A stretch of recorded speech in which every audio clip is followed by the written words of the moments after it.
আসসালামু আলাইকুম, welcome back to my channel কে রান্নাঘরের পক্ষ থেকে সবাইকে স্বাগতম। আজ আপনাদের দেখাবো কিভাবে গরুর ভুঁড়ি বা বট ভুনা করতে হয়, সেই রেসিপিটাই আপনাদের সাথে শেয়ার করব।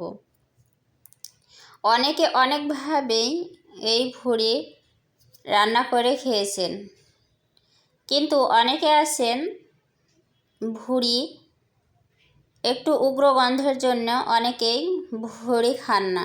কিন্তু আমার রেসিপিটা যদি ফলো করে আপনারা বাসায় এভাবে ভুঁড়ি রান্না করেন, অবশ্যই আপনারা ভালো রেজাল্ট পাবেন, উগ্র গন্ধ থাকবে না। আমি এখানে প্রেসারে রান্না করব ভুঁড়িটা। এখানে আমি 1 কেজি গরুর ভুঁড়ি নিয়েছি। 1 কেজি গরুর ভুঁড়ির ভিতরে আমি দিয়ে দিচ্ছি 1 ফালি লেবুর রস, হাফ টেবিল চামচ লবণ দিয়ে 10 মিনিট মাখিয়ে রেখে দিব। 10 মিনিট পর ভালোভাবে পরিষ্কার পানি দিয়ে ধুয়ে আমরা পানি ঝরিয়ে নেব। এখানে আমি হাফ কাপ সরিষার তেল দিয়ে কিছু গরম মশলা দিয়েছি, দারচিনি, তেজপাতা, 1 কাপ পেঁয়াজ কুচি, 1 টেবিল চামচ লবণ দিয়ে আমরা নাড়াচাড়া করে নেব। মশলাটা এভাবে নাড়াচাড়া করে যখন পেঁয়াজটা একটু নরম হয়ে আসবে, এ পর্যায়ে এসে দিয়ে দিব 2 টেবিল চামচ রসুন বাটা, 1 টেবিল চামচ আদা বাটা, 1 টেবিল চামচ হলুদের গুঁড়া, 1 টেবিল চামচ ধনিয়া গুঁড়া। এভাবে আমরা নাড়াচাড়া করে মশলাটা কষিয়ে নেব। 1 টেবিল চামচ জিরা গুঁড়া,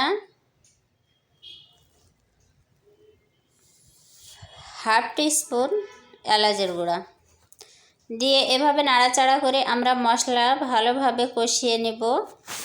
1.5 টেবিল চামচ লাল মরিচের গুঁড়া দিয়ে দিচ্ছি।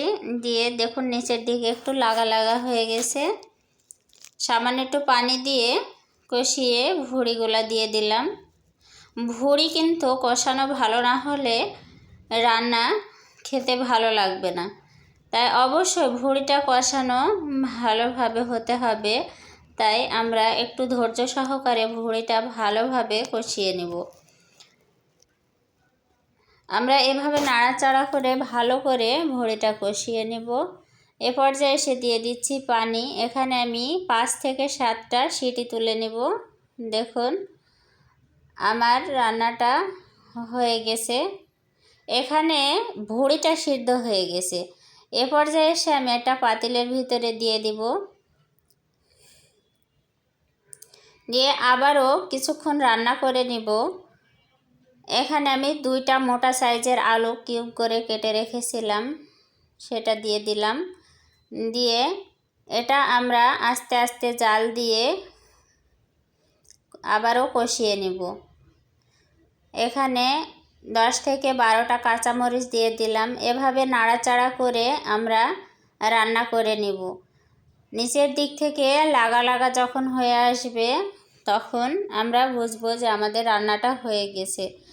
দেখুন আমার আলুটাও সুন্দর সিদ্ধ হয়ে গেছে। এভাবে একটু মিডিয়াম আঁচে আমরা রান্না করে নেব। দেখুন ভুঁড়িটা আমার রান্না হয়ে গেছে, দেখতে কতটা লোভনীয় হয়েছে। আপনাদের যদি আমার রেসিপিটা ভালো লাগে তবে লাইক, কমেন্ট, শেয়ার করতে ভুলবেন না। ইউটিউব থেকে দেখলে সাবস্ক্রাইব করে দেবেন এবং ফেসবুক পেজ থেকে দেখলে ফলো দিয়ে রাখবেন। সাথে থাকার জন্য ধন্যবাদ সবাইকে।